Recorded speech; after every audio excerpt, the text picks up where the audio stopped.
Right, guys, so I'm here with my good friend, Edwin Arroyave, and he's the CEO of Skyline and founder as well. And I want you to just well, first of all, thanks for being here. Yeah, no, it's good to be here, brother. So it took a little while longer than I wanted to, but I love the fact that you're another successful Latino, you know, like, and you started from nothing.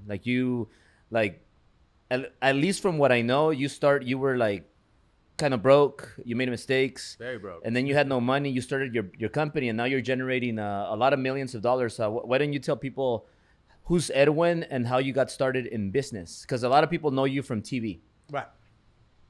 Yeah. And my name's Edwin. I was born in Bogota, Colombia. I came to the United States with my family when I was 6 years old. You know, we came here to chase that American dream, and unfortunately, that dream quickly became a nightmare. Because 2 weeks after coming to the U.S., our home gets raided by law enforcement. And that day, both of my parents ended up in jail. My sister and I end up in a foster home. And then about 8 months later, our parents get acquitted of all charges. So now we're reunited with them. And my sister and I are thinking this nightmare is over. However, the nightmare was just beginning. You see, for the next 4 years, our home would get raided at least once a year. Oh, wow. And if you've ever been part of a raid, you know that, they kick down your doors, the guns drawn, they flip everything upside down. There's a lot of chaos. So as you can imagine, as a kid, that was quite a deal. You were how old? At that point, I was from 6 to 10 years old. I was basically going through that once a year. And then finally, on the fourth year, our home gets raided one last time. And this time they were able to arrest my dad. The previous times they weren't able to arrest him. This time they were able to arrest him. The cops were nice enough to allow me to speak to him. And his last words to me were, "Son, you need to become the man of the house. You need to take care of this family." My dad was my hero. He still is my hero. And I promised him that I would. And our family had grown. I now had 2 additional siblings. Yeah. And then he did leave us some money. But unfortunately, 2 years after that, we started to run out of money. And that's how we ended up in the city of Huntington Park. And I always tell people that's the opposite of Huntington Beach. Oh, yeah. And at first it was okay. You know, we found a 3-bedroom apartment and we started to run out of money again. So now my mom had to rent out the 2 bedrooms in the 3-bedroom apartment. And now my siblings, mother and I were left to sleep in a tiny little bedroom. And as you can imagine, it wasn't the best living situation. It was a little crammed. It was a little dirty. I still remember roaches waking me up in the middle of the night. And the other thing that I remember very vividly, though, is that's when I became obsessed with making $100,000. I literally would think about this number at least 100 times a week, 1,000 times a month. And I heard about the $100,000. Can you explain why that 100,000 is a special number for you? So at the time, the only sort of successful person that I knew made 100,000, and I sort of liked his lifestyle. Mm-hmm. So the 100,000 for me was a byproduct of my why. And I always tell people your first key to winning in life is you have to know the why. I think too many people worry about the what, the when, the where, the how, and not enough people worry about the why. The why is what you have to be certain about, because the why is the light that'll guide your path. The why is the light that'll move you forward during the darkness. And the why is why you're alive, right? Yeah. The why is your truth. And if you know your truth, you know, on the other side of your fears and all the excuses on why you can't make things happen is your freedom. So if you know that why, and you know, then you're good to go. And your why is usually your dreams and other people. For me, it was other people. It began with other people. It was my dad. I made him a promise that I would take care of him and retire him so he wouldn't have to go back to the type of business that he was in. And then the other why was my mom. I would always hear how her dream was to one day have her own house. And I remember as a kid always telling her, "Mom, don't you worry about it. I'm going to buy you that house." And then I also had these huge dreams. You know, I was the kid that would ditch high school. I ditched 5th, 6th period to come to Rodeo Drive. And I used to go window shopping. At the time, you know, women, I wanted to impress women. And at the time, Ricky Martin was like this big hit. Yeah, yeah. And I was like, well, maybe if I dress like Ricky Martin, the girls will like me. So I found out he wore Emporio Armani. So I was like, well, Emporio Armani, I'm going to go check out the store. So I'd go to Rodeo Drive, check out the store. And then from there, I'd go to Hollywood Hills and Beverly Hills. And I literally would just look at these houses and I'd be like, man, one day I'm going to end up here. I'm going to have a house with this view. And, at the time, I didn't really know what I was doing. But now as I look back, I know exactly what I was doing. I was touching the dream. And touching the dream is so important because touching the dream made me realize that there was bigger things outside of Huntington Park. And it got my subconscious mind to go to work on finding opportunities to make that happen. And part of touching the dream is you have to touch it before you have what you need. See, a lot of people are waiting to, they never touch it before they have what they need, so that you never get excited about actually going out to get it. So like, for instance, there's so many people that tell me, well, I want to retire my parents. Mm-hmm. And one of the first questions I ask them is, how much is it going to take to retire your parents? They have no clue. And I'm like, well, if you don't know how much it's going to take, don't wait till you have the money. Find out right now how much exactly it's going to take so your parents never have to work again. And then you could work towards it. And that's why, you have to touch the dream before you have it. And, don't be afraid to dream big. You see, I think your dreams should be so audacious, so big, so that when you accomplish them, people will know they were so far beyond your own capabilities that God's hand had a be in it. Yeah. I think if you're always playing it safe, then you're basically squeezing God out of the formula. If you only do the things that you're going to succeed at, and you only go where then there is no need for God. Yeah. And that's why I've embraced stepping into uncertainty, because it's in uncertainty where I know that I'm going to grow. It's in uncertainty where I know my need for God gets heightened. And it's in uncertainty where he's always met me. And it's in uncertainty where we've always accomplished some great things together. Yeah. Now 3 things. What I like a lot is how you said the 100,000 goal, because most millennials now, mm-hmm. they want to get to 1 million. Yeah. And they haven't even made 60 or 50. Yeah. And so they're like, it's almost like a daydream that's kind of like foolish. And I always tell people, well, get to 50 and then get to 100. And then double 100 to 200, and then double it to 400, and then double that to 800, and then go on. It's levels, and I could tell, like, because me and you are very similar. We're friends off camera, and we kind of know a lot about each other already. But your start was very similar to mine, like how I visualized, like Beverly Hills, painting, Ferraris, and all that, and I touched it. And you mentioned that's my number 2. You touched the dream. Now, number 3, are you living your dream now? Like, are you living in the hills? Are you do you have your dream car, what you visualized when you were a little kid, when you were younger, like the Ricky Martin and all that stuff? Are you like there now? Are you living that? 100%. Everything that I've always wanted, I now attained. I've been blessed to have all that. I've been able to retire both of my parents. My parents haven't worked since I was 21. At 21 years old, I retired both of them. I've been taking care of them since then. I was able to get my dream homes, and I changed my family tree forever. So I didn't just change my life; I changed my entire family tree's life forever. And that's what drove me. It's if you live for yourself, you can settle for less, but if you live for other people, it'll require all of who you are. When you were growing up and you had the dreams, you came from Colombia, obviously Spanish was your first language, right? See? Did you have an accent growing up, and where people would, like, white kids would make fun of you speaking? Oh, big time, man. I remember the first day in kindergarten, man, I couldn't stop crying because I was the only Latino in the entire class, and I didn't speak any English. Everybody just spoke. I didn't speak any English. Yeah.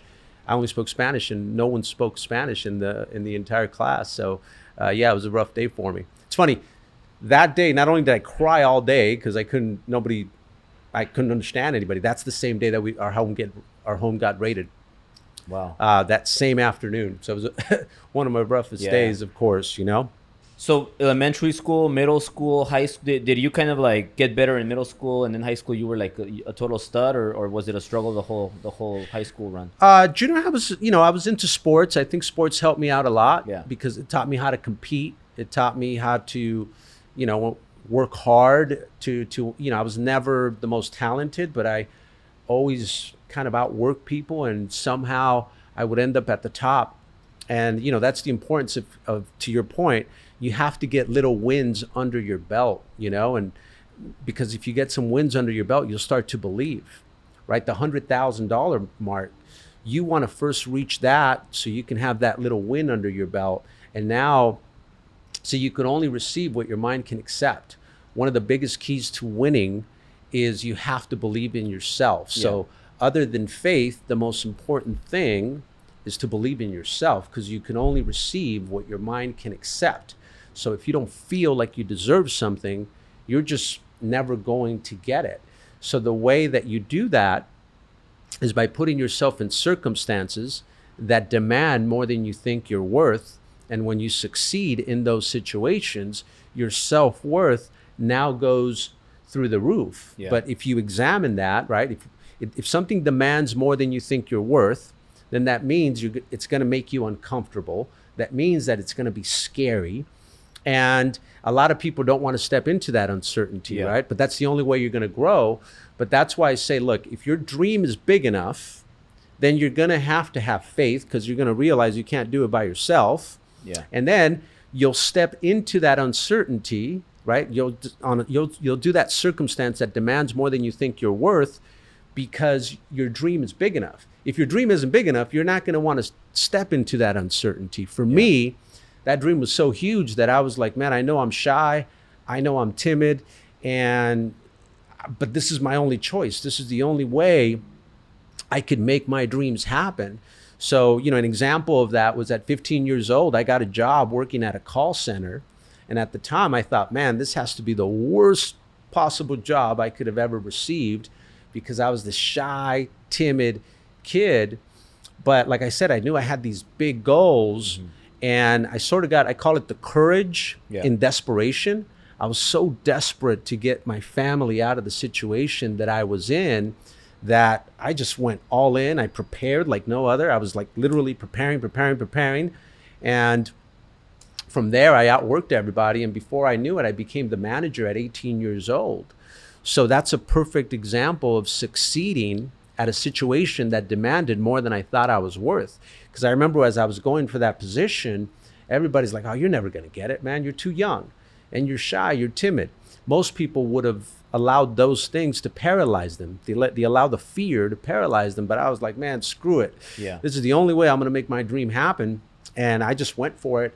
Now, when I got it, I was like, oh shit, I'm the manager. I'm managing over 40 people. They're like twice my age. I'm making $1,000 a week. This is back in 1996. And now I began to believe that I did deserve more. In life, you'll experience that which you're convinced with. And I was deeply convinced that I was worth $100,000 a year. Now, at that time, I was only making 60, but because I was 18 years old, I started to believe in my heart, well, shoot, maybe I am this good. Yeah. And then 3 years after that, I had the opportunity to start my own business. And at the time, the way that happened was I'd become sort of the right hand of the VP of sales. And he comes into my office and he says to me, hey, Edwin, I'm going to resign and I'm going to start this company, this home security company. And I want you to come help me build it. He says, I can't guarantee you the $70,000 a year that you make here, but if you make this work, you can possibly double, triple, quadruple what you make here. And I always tell people, man, if you have common sense and you have drive, you're gonna do pretty well for yourself. And that's exactly what I did. I was like, well, this guy's making $250,000 a year. This is back in 99. Yeah. He must be pretty serious about this opportunity. The second thing I thought was, well, shoot, if he's gonna teach me how to build a company from the ground up, then this is my shortcut to college. And then the third thing I knew is I was this big dreamer. And I knew that the only way I was going to get those dreams was $70,000 a year wasn't going to cut it. So I knew that eventually I'd have to step out of my comfort zone, and I figured, why not, if this guy's willing to teach me. And then, here we are 21 years later, the company's made over 350 million. And in the next 3 years, we'll probably make what took me 21 years to make, just because of the compound effect of that. But again, I used common sense at the time, but it also had to do with my reticular activating system, I think, Yeah. Talk about that. Yeah, so the reticular activating system, it's part of your subconscious mind, and your subconscious mind sees and catches all sensory information, but intentionally does not share it back to your conscious mind. The reason it doesn't share it back is because if it did, your conscious mind would get overwhelmed and it would go to sleep. So instead, what the subconscious mind does is it filters what information it sends to your conscious mind. And it does it by the way of the reticular activating system. So think of the reticular activating system as a net, and it blocks everything from getting to your conscious mind, except for three things. Anything having to do with survival. Yeah. Anything having to do with your big dreams. So this is why you got to dream big. And anything related to your self-worth, which is why your identity has to be pretty high, right? Because if you don't have big identity and you don't have big dreams, sometimes you could have an opportunity staring at you in front of your face, and you won't even see it. Yeah. Because your dreams ain't big enough, your self-worth isn't big enough. And as I look back at the biggest decision that changed my life and the family tree forever, I can tie it back to the reticular activating system. Because if you remember, at 16 years old, I was touching the dreams. So I had these big, big dreams. I was putting myself in circumstances that demanded more than I thought I was worth. So my identity grew. So even though everyone told me, hey, you're crazy, you can't leave this job that's paying you $70,000 a year for this unknown, for me, it was a no-brainer. Yeah, and I heard this saying in different wordings. Yeah. Like I know exactly what you're talking about, and obviously you have it, I have it, and I know you're like, some things that you say remind me of Ed. I know he's your friend too. Yeah. And he's a big mentor of mine. Yeah, amazing guy. I love Ed, and I'm sure he's gonna watch this. He's been really helpful to me. He's a great guy. He has such a good heart. Like, he means nothing but goodness. But he's also very like when he requests or teaches you something or shares something with you, like, you better believe you have to go and execute, because then you won't be able to see him face to face. Yeah. But how do people see that? And you mentioned common sense, but common sense is different to everybody. Some people think they have common sense, but they're broke and they're making mistakes and they're in jail and just different scenarios. But how do you get that common sense, and how do you find those moments that are stuck that you kind of have to like go behind and bring it back? Kind of rewire your mind, right? Like, when do you get those moments? Well, I think a big way. So there's two ways that you build your identity. Identity is everything other than faith, right? I already mentioned one. The second one is personal development, right? You are who you associate with, and personal development will allow you to associate with some of the most successful people in the world. In fact, if you read up on some of the most successful entrepreneurs, you can take their experiences, and in a matter of months, in a matter of years, you manifest who they are. Yeah. And eventually you become who they are. So, good ways, like, for instance, when I see you all the time wanting to mentor people, like, that's one of the ways that you're going to grow, right? Because all of a sudden you get mentored by you, and now you start to believe, I deserve more. Why? Because Albert's freaking successful as hell, and now he's teaching me exactly how he did it. So now all of a sudden your identity starts to believe that you do deserve more. And again, you could only receive what your mind can accept. Yeah. And that's the beauty of the personal development. And, for the people that say, well, I can't afford personal development, whatever. Again, you could Google stuff, and, people can just start following you and start reading up on all your ideas. Yeah. For me, I can tell you that in 2016 is when I started personal development, believe it or not.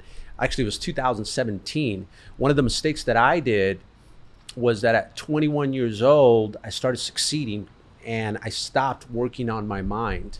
You know, it's the call center that I worked for from 15 to 21 years old, 6 years. I had to like study for an hour a day before I would get on the phones to sell. Yeah. Well, all of a sudden, I start my own business. So what do? I stopped studying, never worked on my mind again. And I was, for 17 years, I succeeded. I did very, very well until I finally surpassed what I thought I was worth. And the problem with that is when you surpass what you think you're worth, you'll start to self-sabotage yourself to come crumbling down to what you really think you're worth.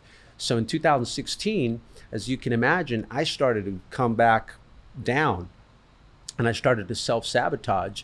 And the reason was because I didn't think I was that smart. And, you know, for many years, well, the reason I didn't think I was smart at the time was because the school system made me believe that because my inability to get good grades or my inability to pass a test, that I wasn't smart. So for years, I was able to suppress that feeling by just knowing that as long as I outworked people, I had faith, I had integrity, I had perseverance, and I had discipline, I would beat people out. And I did beat people out until I finally surpassed what I thought I was worth. So what I finally had to do is I had to attack my biggest fear in life, which was I wasn't very smart. And I finally picked up a book for the first time since I was like 20. And actually, as far as book, it was the first book that I picked up since Charlotte's Web. Because at the call center, they used to make us train. We used to read up on training courses. They weren't actually books. And the book I read up was Grant Cardone 10X. And at first, I couldn't read it. So then I bought the audio. Then I couldn't retain the information on the audio.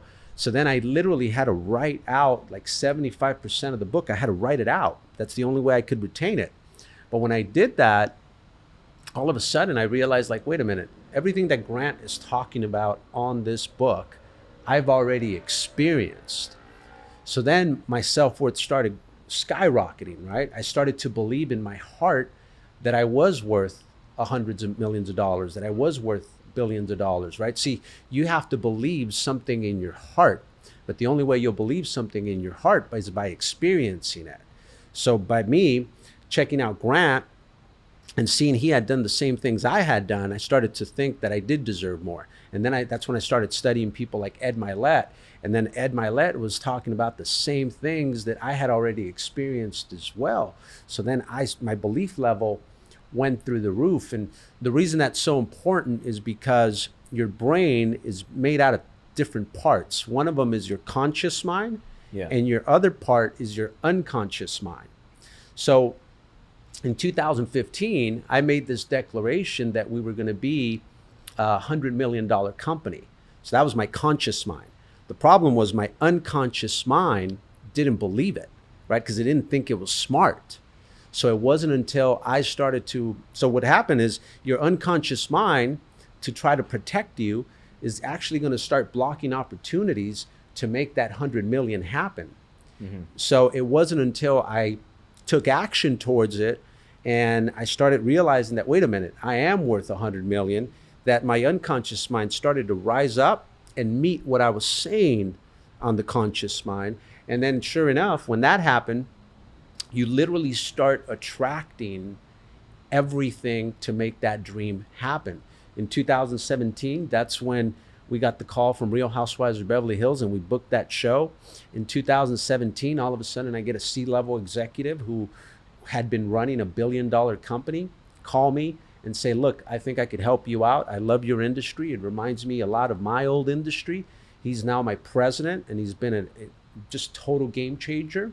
That same year, I was able to come out on Grant's show, and then from Grant's show, Ed Milet called me. He's like, dude, you did a great job on Grant's show. Why don't you come out on my show? And then from there, all of a sudden, I started coming out on all these shows, but it took... That was also Driven One. Yeah. Yeah. And, you know, it took me attacking that fear and conquering it for finally my self-worth to get to where I was at. So you always have to keep improving, because if you don't, your mind will play tricks on you. Your mind is the most powerful thing you have. So before we get into those huge wins, because people see like my huge wins too, but that moment, like, because I'll tell you from my experience, like sometimes it's like that last inch, that kind of the hardest inch to get past, and then once you pass it, you get all that stuff you mentioned. Oh yeah, and then you're like, damn. And then from there on, you just have to keep that momentum, because if you lose it, you know how hard it is to get it back. 100%. But how did you surpass that inch? Like, I know that I know your GPA wasn't the highest. I know you got into a few troubles.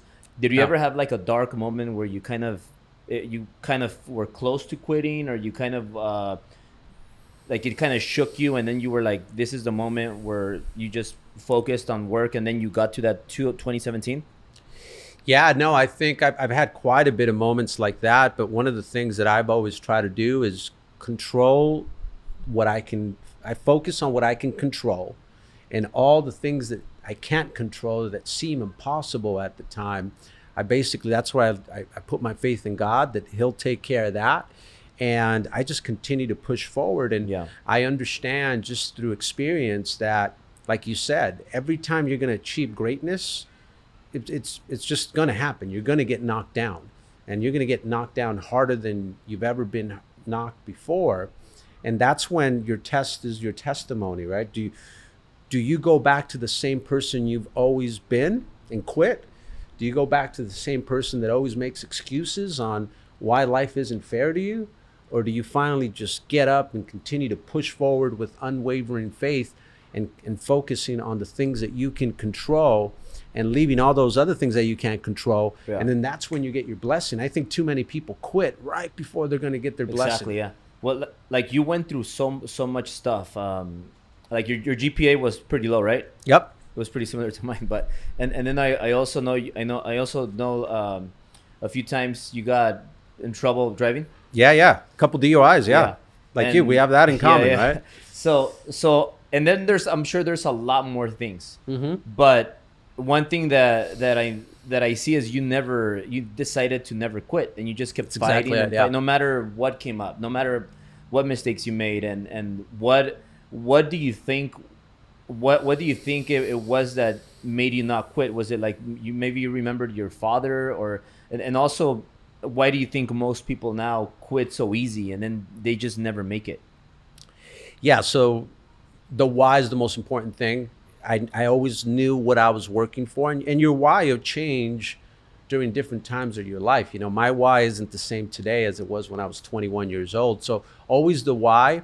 But I think one of my biggest gifts that, you know, other than faith and my self-worth, is I've always been good at taking a negative and turning it into a positive.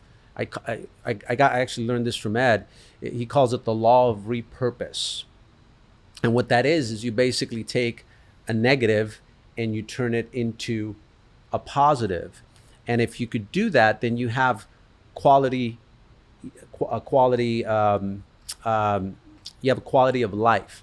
Yeah. See, what most people try to do is they try to control their emotions, and you cannot control your emotions. What you can control is the events that happen in your life. Your life is filled with a series of events, and you're either going to attach a good meaning or a bad meaning to that event. Based on whatever you attach, you're either going to have a positive or a negative emotion. So the key is, don't try to control the emotion, control the event that just happened to you by either attaching a good meaning to it and staying away from a bad meaning. So every time I've gone through adversity, I always attach a good meaning towards it, you know?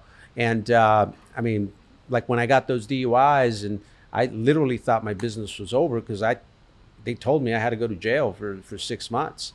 And I remember just making it into a positive. And it was how many DUIs? 3. Me too, yeah. Yeah, it was 3 DUIs. And I turned it into a positive, right? And the positive for me, so the first 2 were below the limit. Yeah. But because I was underage, they still gave me DUIs anyway. You were under 21? I was under 21, yeah. I got them back to back at 18 and at 19. I probably, if I had more money, I probably could have fought him, but I was just like, all right. And so those were two. And then about 9 years later, I got my third one. But the only reason that even happened was because I thought my probation was over. So I went back to the old bad habit of stop drinking at 12. So at 2:30, I could drive home. There wasn't any Uber back then. And sure enough, I got pulled over. But this time I was over the limit.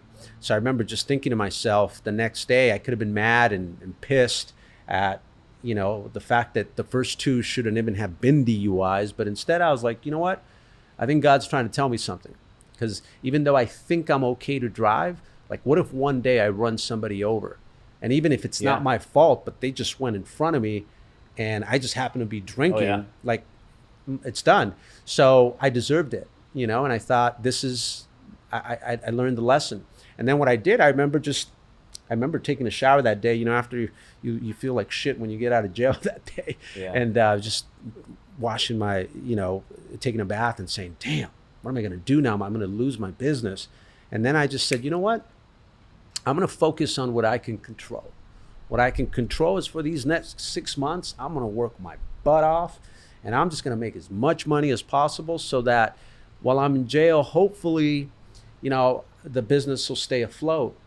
And, you know, all this stuff that doesn't make sense, like why the first 2 DUIs happened and all, I'll just leave that to God. And I can't control that, but I know it'll get worked out. It's going to work itself out. Sure enough, when I had to turn myself in, well, before that, I was able to get what's called a 30-30 program, where you go 30 months where you have to go to DUI classes for 30 months straight. And then you do 30 days in jail, which was a lot better than 6 months.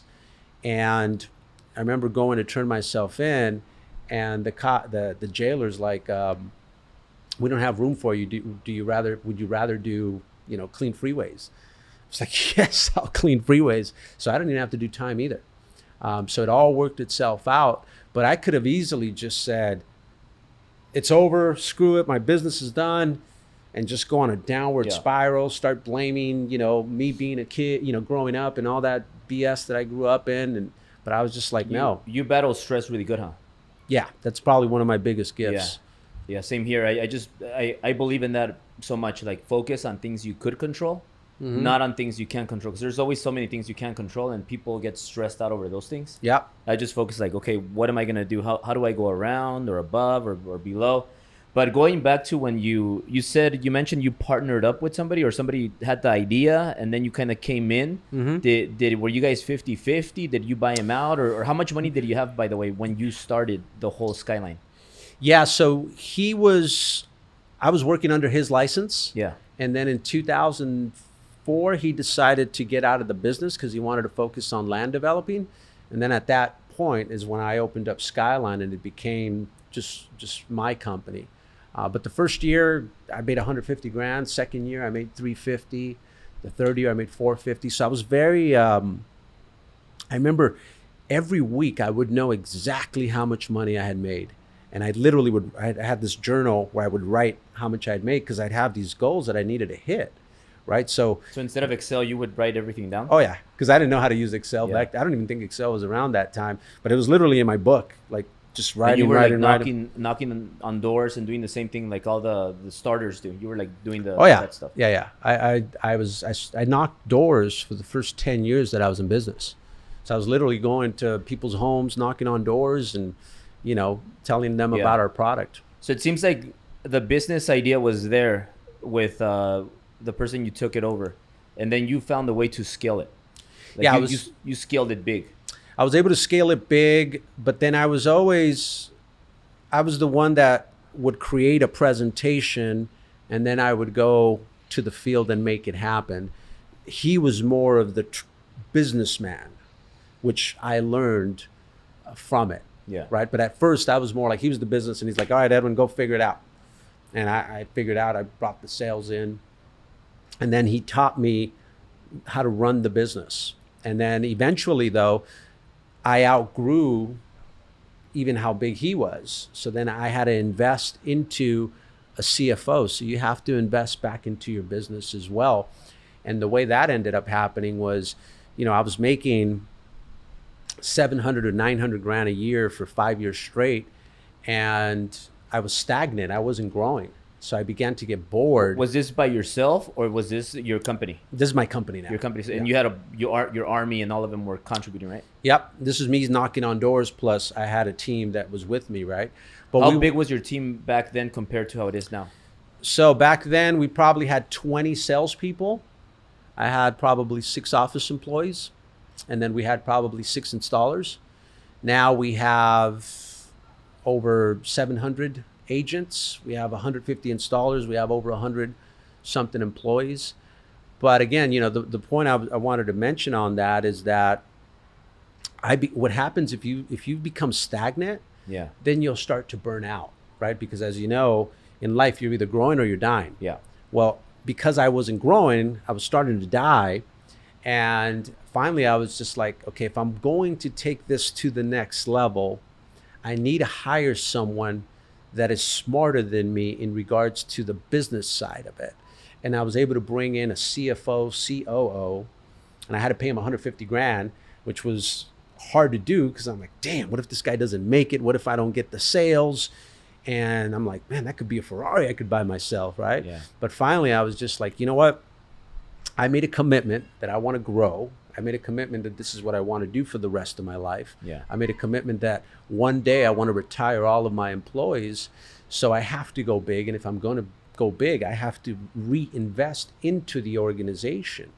And I looked at the worst case scenario. Worst case scenario is I go back to making 500 grand a year, you know, but that investment ended up being huge for me because we went from 6 office employees to 50 overnight. And then we went from, you know, being in one state to over 36 states in 1 year. So that was part of reinvesting into the organization. And now I had to go get the sales. Yeah. So again, faith is taking action before you have what you need. See, a lot of people are waiting for the sales to happen before they reinvest. Now, if you're living check to check, obviously you can't do that, but I was already making 900 grand a year, so I could invest back into the organization. A lot of people don't want to because they're trying to hoard all of their money and then they never grow. So that's where you, as a businessman, you got to know, hey, I got to reinvest back into my business, right? But before that, you had to bust your ass to make those 700, 800. So you did that. And obviously you were knocking doors, you were working out there, working. And now you don't knock on doors, right? Now you have an army. Yeah. And now it's kind of like you make a chunk out of everybody in your army. Yes. And before you were like out there and you were making maybe a bigger chunk of less deals. Now you have so many deals. And so it's a good point. So it took me, because eventually you transition out of the field. Yeah. And when you do that, obviously you have to pay people money to manage your people because now you're not managing them, right? So now you got to pay more. And now your personal production kind of drops, but you're focusing more on growing the company. So I made less money the first year and a half, maybe the first 2 years. So I had to almost take a step back, but then it was like, poof, you know? Yeah, I totally relate to that. And then, so when most people don't understand that part. So like when they start seeing the money kind of lessen, they're like, no, I want to get back into it because I can't afford this. Like it's not good. But then you grow, right? And now you have such a huge operation. How do you find a guy for 150,000 to be your CFO or your COO, and then your president? Did you do you give those people equity, or do you just give them a good salary? And where do you find them? Because I'm looking for some. So there's people that they're called hired guns, and you can hire agencies that focus only on getting CFOs. So when I outgrew my last CFO, sorry, I went to an agency, and then that agency, they know more than you know, because a lot of the times, like, how am I supposed to interview a CFO? Like, he knows a lot more than I do. Like, he'll run circles around me. So what I did is I hired an agency where they only focused on getting the top CFOs, and then he basically went through 50 people and brought me the last 5. And then what I did was when he brought me the last 5, then I interviewed them. My CPA, who'd been with me for the last, 15 years at the time, also interviewed him. So he kind of helped me out as well with some of the questions that I needed to ask and know, because at the time I wasn't that big yet. Yeah. And that was a big game changer. So and it's well worth it. I think I paid 20 grand or 25 grand for that, but it was the right hire. So you pay that fee to the person that helps you find him. Yep, but well worth it, because he'll save you a ton of money and he'll get you the right guy. Right now, are you the only owner, or you have equity on some people? So I'm the only owner right now. Haven't given equity to anyone in the company yet. Is that a plan for the future? That is, yeah. Yeah? That is, yeah, because I don't need to own 100% of it. There's definitely shares that eventually I'll start giving out. And then just for people that are watching it for the first time, how much has your company grown in the last 2 years? Like, you were your company revenue was this, and now because you mentioned some big numbers that are going to happen in the next year. Yeah, in the next 3 years, yeah. I mean, our revenue, we're probably now 60, 70. We probably would have hit 70 if COVID wouldn't have hit this year. But we'll be up there. I think we'll still hit at least 60. Yeah. And you get to a point now where you have the foundation. So now you have what's called economy of scale, where now for me to double my business in sales, the sales has always been easy. I know I could always get the sales. Yeah. Once you get the sales, do you have the systems that I know you always talk about? And you're talking about 60 million, right? 60, 70 million. Yeah. Yeah. Where now if I double in, my overhead is 600 grand a month, right? Yeah, that's a big number. But now if I double in size, so if I go from 20,000 to 40,000 installs, maybe I add $150,000 to my overhead. Mm-hmm. So now I'm at 750. I'm not having to invest another 600 grand to grow. So now you start making profit, right? Some really good profit. But in order to go there, you have to sort of eat some crap at the beginning, right? To your point, I've lost many battles, but I have yet to lose a war. Yeah. Because when life's knocked me down, I spring back up, and I'm just relentless until I figure it out.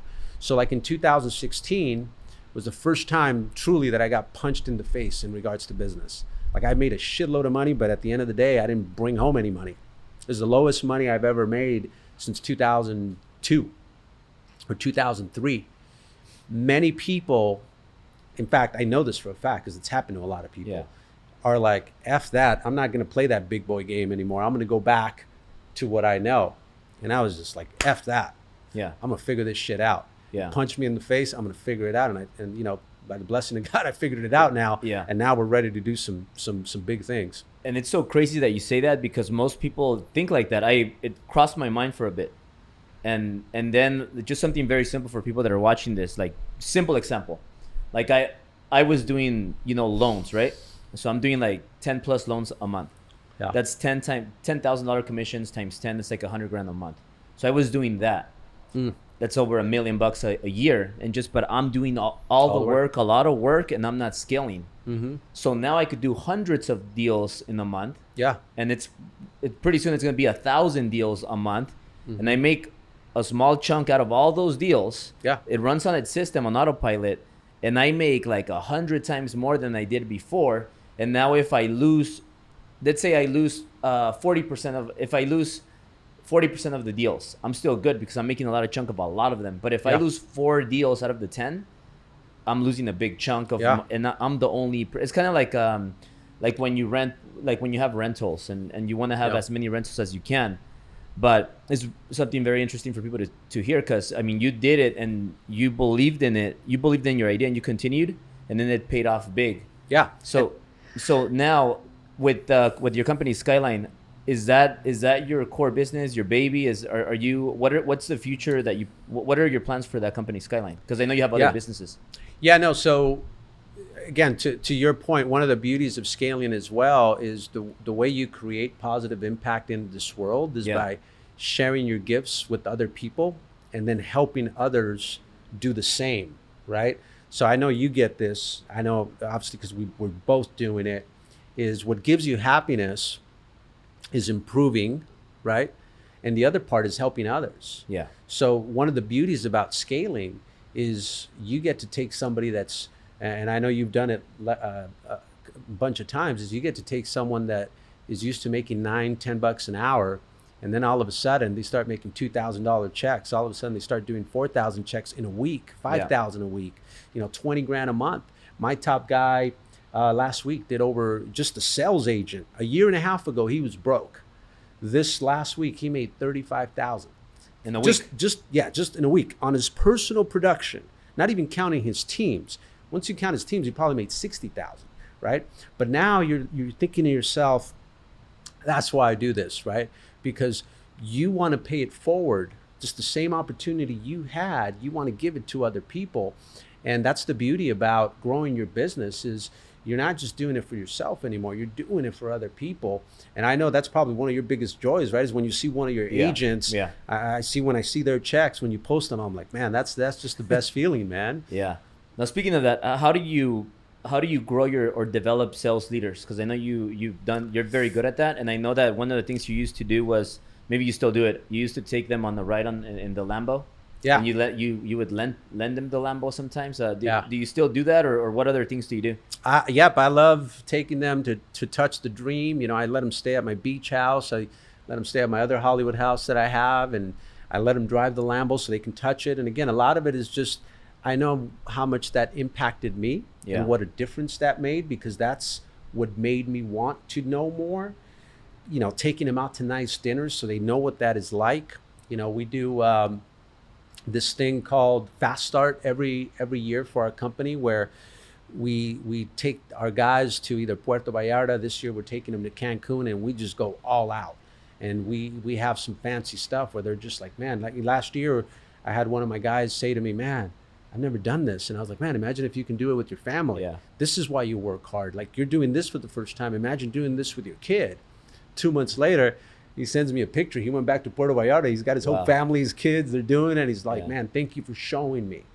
Because that's what happens. If you never go touch the dream, you don't know that it exists, right? But once you touch it, you're like, oh shit, this is why I work this hard.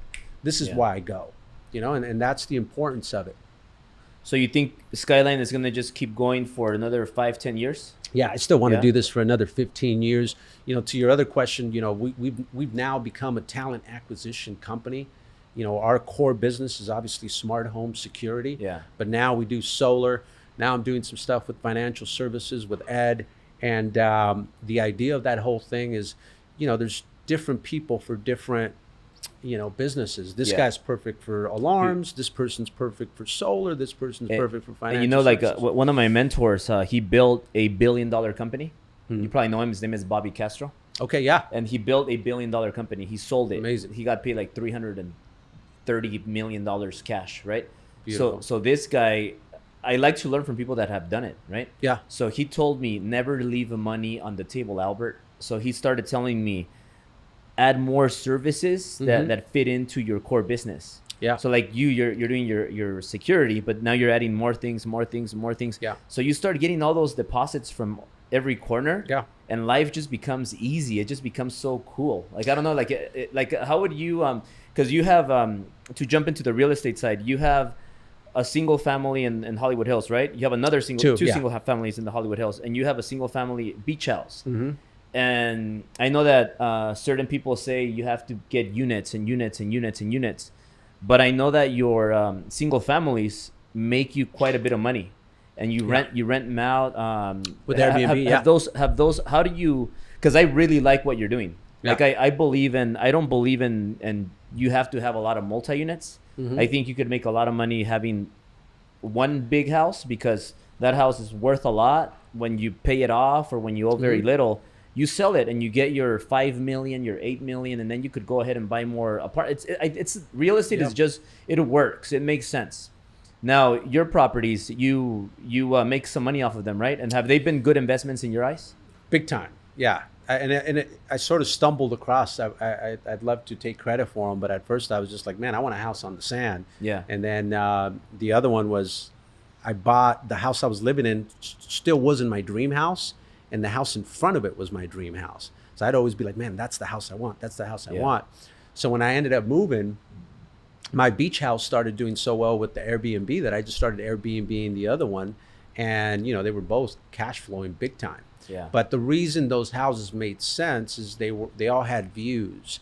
So they were homes. Views. Yeah, they were all homes they are homes that aren't that available for people. So people want to spend money just because that house is not, there's not that many of them. Yeah. So they always hold their value. And people always want an experience. They want pleasure. Yeah. So the view is very important, like you said. So like just and then I was able to get low interest rates on those homes. Yeah. You know, where, you know, now you can get an all interest rate, as you know, you can get them as low as 2.6. Yeah. You know, my beach house, I got a LIBOR rate, which is kind of hard to qualify for, but my LIBOR rate was 1.75 for 3 years. That beach house, I was paying $3,900 a month for a $2.6 million loan. You know, I was renting it out for about $40,000 a month. A month. 40,000 a month. And that was, and then the highest, because, you know, that one's an adjustable. So obviously you don't recommend that you have to have money in the bank to go do that loan. Yeah. But it's never gone above 4%. In fact, the highest it ever went for me was, I think, 4.1, which was, I think I was paying $8,500. Now it's back down to like the 4,000s because, as you see, the rates have gone down. Yeah. So again, if you could, I don't even know if that loan is even around anymore, but I took full advantage of it. Yeah. And when you make those 40 grand a month, do you pay it down or do you use that money for other investments? I pay it down. Yeah. Yeah. That's my idea. Is I use some of it to pay it down. I obviously take the property tax into consideration, and then but really it pays my new house. Yeah. Yeah. And you mentioned something about a newer house, that you want to get a newer house because of the kids. Like I kind of outgrown here too, because my two little girls, we drive around. It's funny because we drive around sometimes like the ghetto and Italia. She's like, "Oh, Daddy, I wish we had a home like that." And we're like seriously driving through East LA or something like that. And she's like, "Daddy, I wish I had a house like that." Yeah. And it breaks my heart because I mean, she doesn't care about what area it is. Yeah. But she sees just a wants house. a yard. So it's like, man, I'm tired of this view. Now I want a house, and you could get a house with the view, but to them it doesn't really matter. Yeah. But what she's telling me is, I want a house with a yard, big yard. The kids want to play and run. Yeah. So you were telling me about a new house that you're thinking about getting. Can you tell me about that? Yeah, no. So we're thinking we need more land, Yeah. and now what we're seeing is that's sort of where the market is going, is people want more land now, especially with this whole COVID thing. You have to stay home. Well, shoot, if you're going to stay home, you better have big old land. And I think too is, self-driving cars start happening more and more and more, living in the city won't be that big of a deal because there won't be as much traffic. Mm-hmm. Like the reason you want to live in these Hollywood Hills and Beverly Hills and all this, because it's central to everything, right? And or even downtown. But after, when these self cars start coming, it'll drive itself. So Yeah. you want to have land, and I think homes that have land are going to go increase in value quite a bit. And you don't That's mind- why you see a lot of people moving to Encino and all those places like that. And you don't mind giving up the view? It's a hard one, man. Yeah. I'm, it's funny. Like I said, your why changes during different times. I think if you would have asked me 3 years ago, I would have been like, no. But I just think I'm in such a different place in my life where, now it's just, hey, I want the kids to be happy. I want my wife to be happy. Now that drives you. Now that drives me. And, 3 years ago, it was still a little bit about me. Yeah. It's like, hey, this is my dream house. I'm working my butt off. This is, I'm paying, I should have it. But now it's you change with time. Now it's about them. What do they want? I want them happy. Yeah. And now getting into the Housewives, the Beverly Hills show. Yeah. Like how did that happen? And does that do you make some good money off of that? Is it fun? Do you hate it, or like how is it? So that was my wife's thing. She got the whole show. Yeah. I mean, the only thing that I had to do before we went on is we had to do it was like a pilot. Yeah. Because they wanted to see if we were gonna fit what they wanted. Yeah. And that's all I had to do. But it's really her show.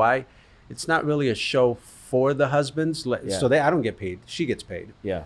And so I let her. It's mostly her thing. I let her do the talking. But you also meet cool people with the show, right? Yeah, you meet cool people, you do cool things. It's for me it was an experience. It was getting out of my comfort zone because I get very shy still with cameras. Yeah. Cameras are not my thing. Like you put me in front of a camera, I sort of shell up. This is different because we're having a conversation. Yeah. But if I just had a talk in front of a camera, I shell up. I'm not. Is that different from naturally. speaking on stage? Yes, Yeah. because when I speak on stage, You're pretty comfortable, right? It's because I prepare. Preparation is what gives me confidence. Yeah. Right. But speaking from stage, I put in a lot of time in preparing, and that's what gives me the confidence. But I also know that there isn't a retake, right? And that, brings me to this point, which we didn't talk about, but it's been part of my success. I know you're the same way.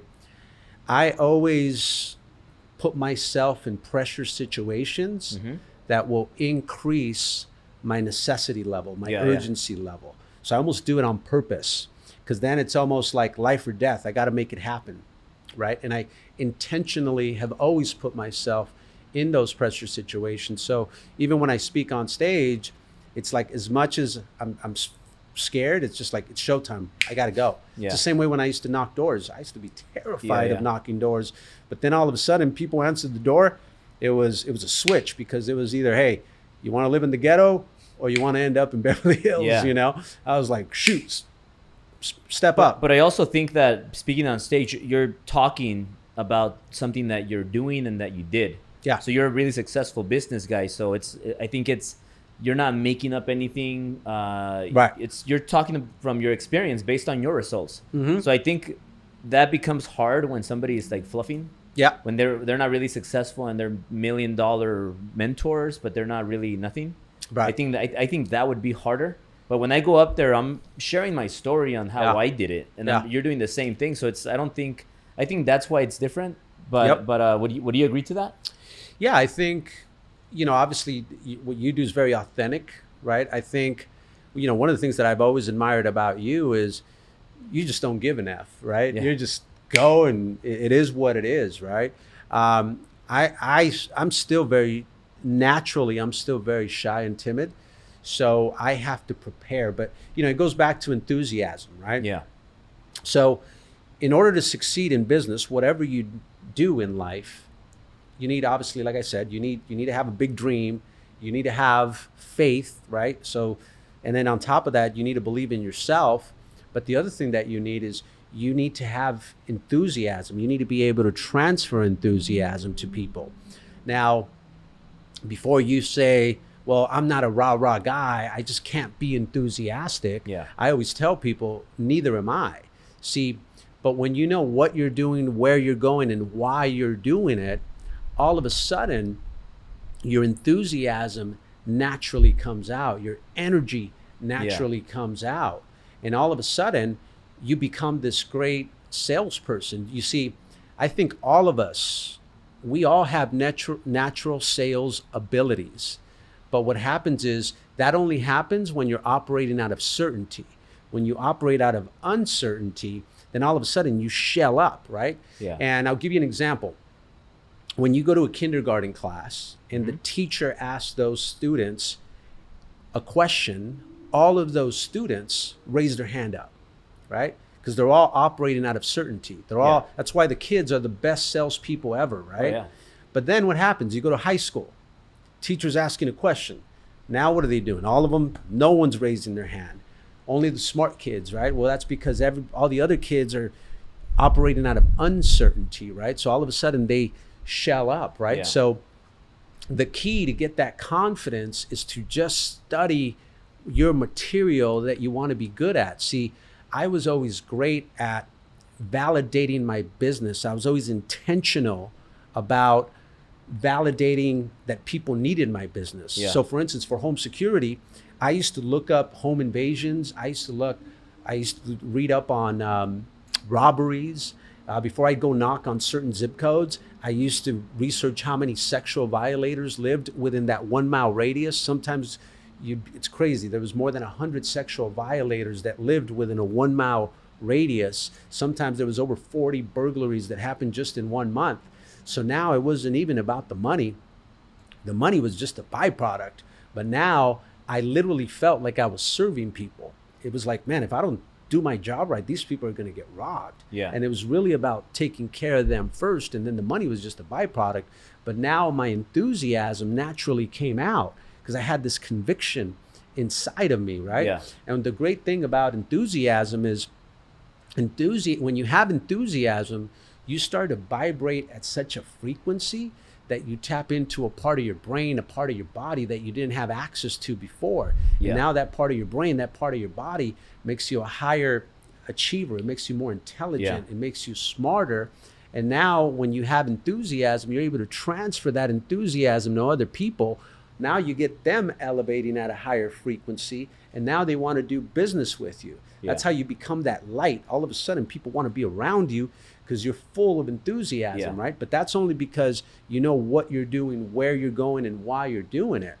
So Yeah. I'm always intentional about enthusiasm. And then the last thing I'll tell you about enthusiasm that has been great for me is I look at goals.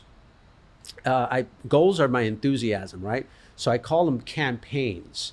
So like when I first got into business, my own business, one of the first things I did is I had a campaign to buy my mom her house. I gave myself 90 days. I went to the open house to find out how much money it would take to buy that house. They gave me a blueprint on how to do it. I got my mom. I said, Mom, let's go look at your house. I said, Mom, this house is going to be yours in 90 days.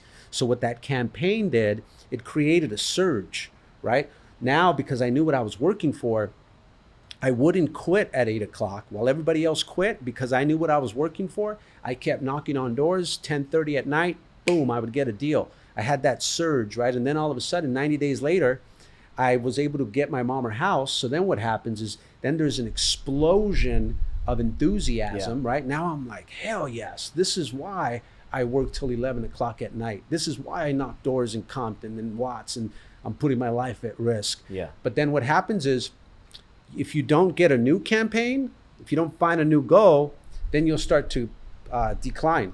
Yeah. So then what do you need to do? I need to find a new campaign. The next campaign was I need to buy my mom a brand new Expedition because that was always her dream car. Yeah. Then I get her the Expedition. Boom, enthusiasm of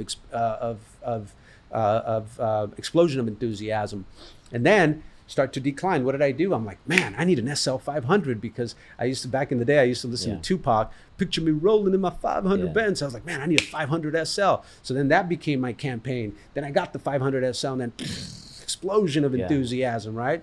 And every time I hit a goal, I find a new goal, and I call those campaigns, right? In the company, we do the same thing. We have Fast Start, 90 day. If you can do this amount in 90 days, we're all going to go to this trip to wherever it is that we're going, right? So it creates a surge. All of a sudden, at the event, there's this explosion of enthusiasm. Everybody's like, I love Skyline, blah, blah, blah. Then it starts to decline.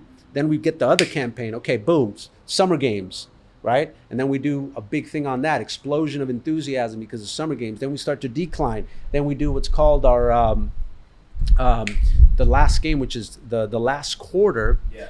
We do a last quarter game, which last year we did a New Year's Eve event, and we went all out on that game. And then that created an explosion of enthusiasm. So you have to be intentional about always having enthusiasm, and with your kids as well. So that's just, I gave you the example of business, but I'm also going to give you the example of family. What I found myself doing is sometimes when I would go home, I was so tired that I wouldn't have the same enthusiasm with my family. So all of a sudden I would see my kids and they weren't enthusiastic. It was just like we were all zombies. But then I was like, wait, it's because I'm not bringing the enthusiasm. All of a sudden they're on their phones and blah, blah, blah. And what I realized is the same way I got to be like, if I know I'm going to be on your podcast, I'm like, I better bring the enthusiasm, right? If we're going to do business, I need to be on so I can transfer that enthusiasm. But sometimes we forget to do that with our own family. So now every time I'm at dinner, every time I'm at lunch, whatever, and with my kids, I'm intentional. Okay, be enthusiastic with your kids. Get them vibrating at a different frequency. I saw you doing the funny video with your daughter. Yeah, that's part of it, right? Yeah. But I was gonna ask you two more things, and we'll wrap it up. But you answered one already. It was about culture.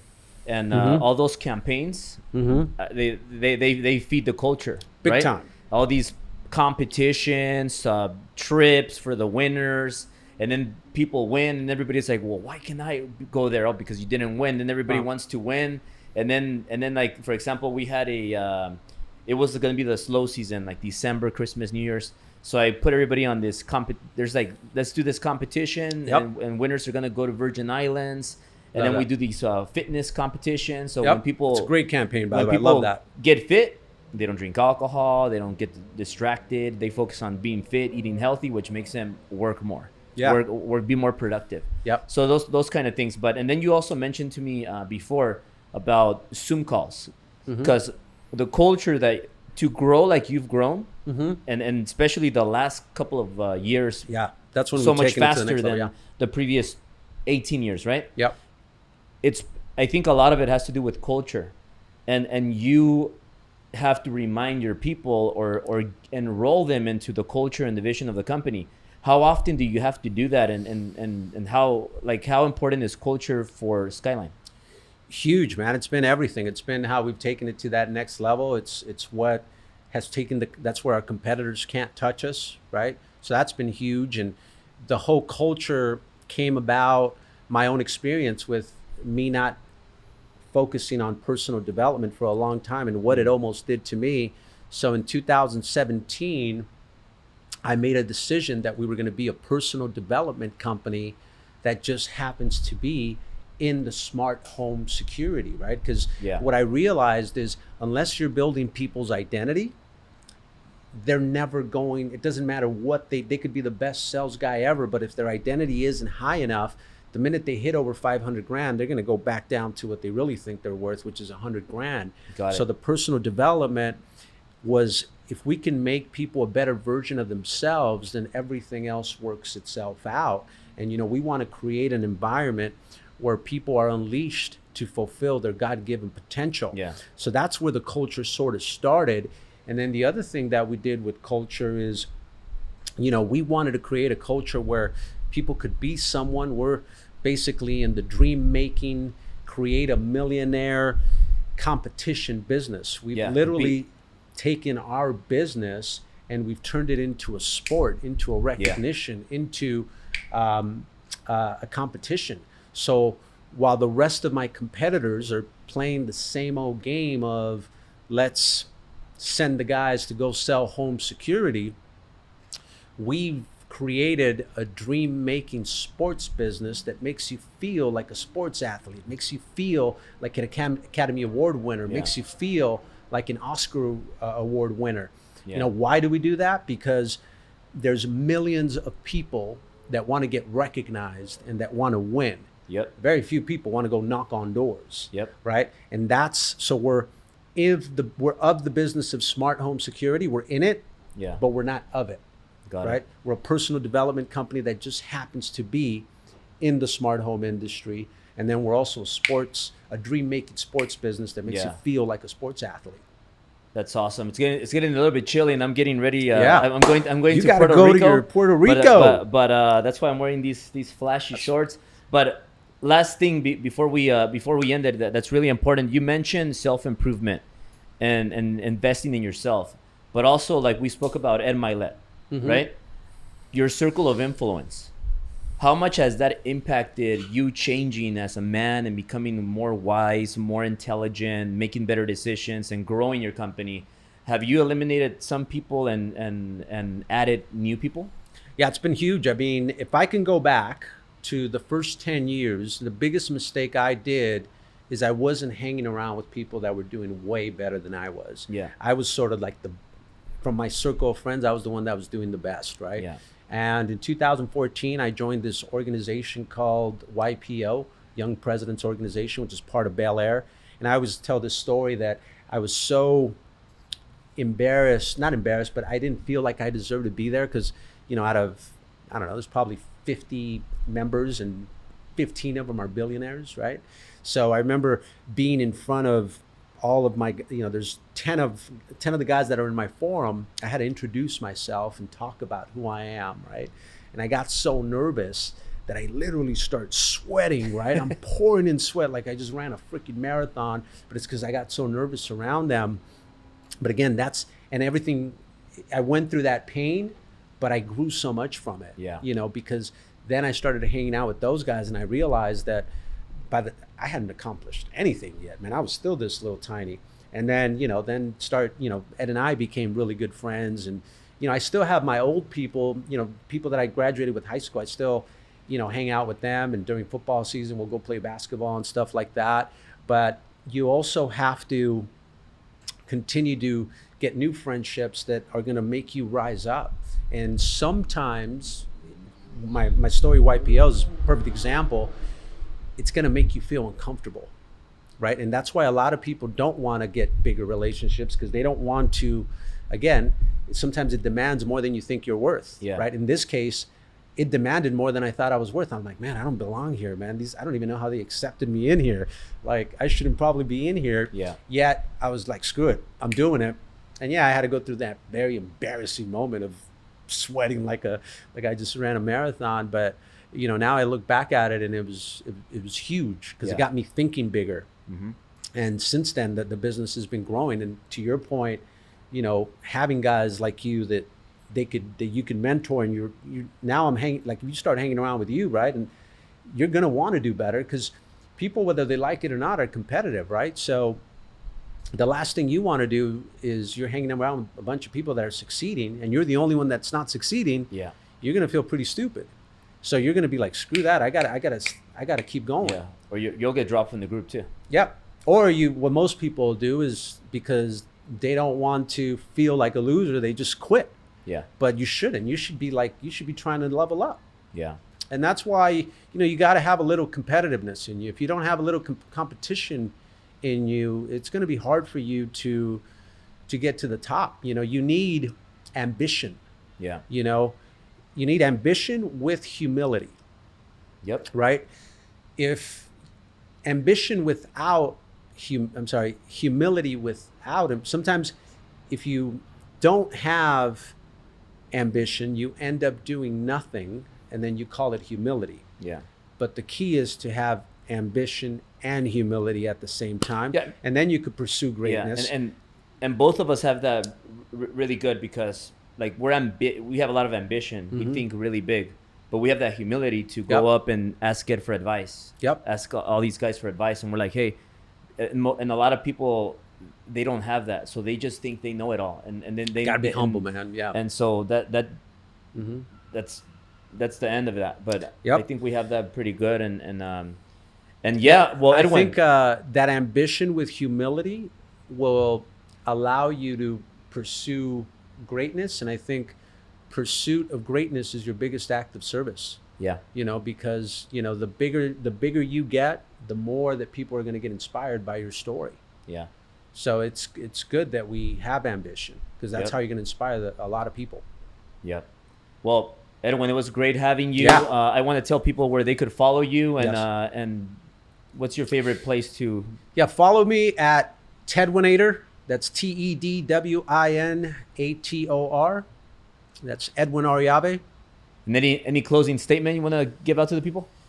I just thank you for watching. Again, remember those 3 big things that are, I have these 10 winning principles, but the first 3 are very, very important. You got to dream big. You have to know your why. You have to have faith. Faith is positive mental attitude. And then you have to believe in yourself. Right? Because you can only receive what your mind can accept. Awesome. Well, thank you, Edwin. It was a pleasure. It's good to be here.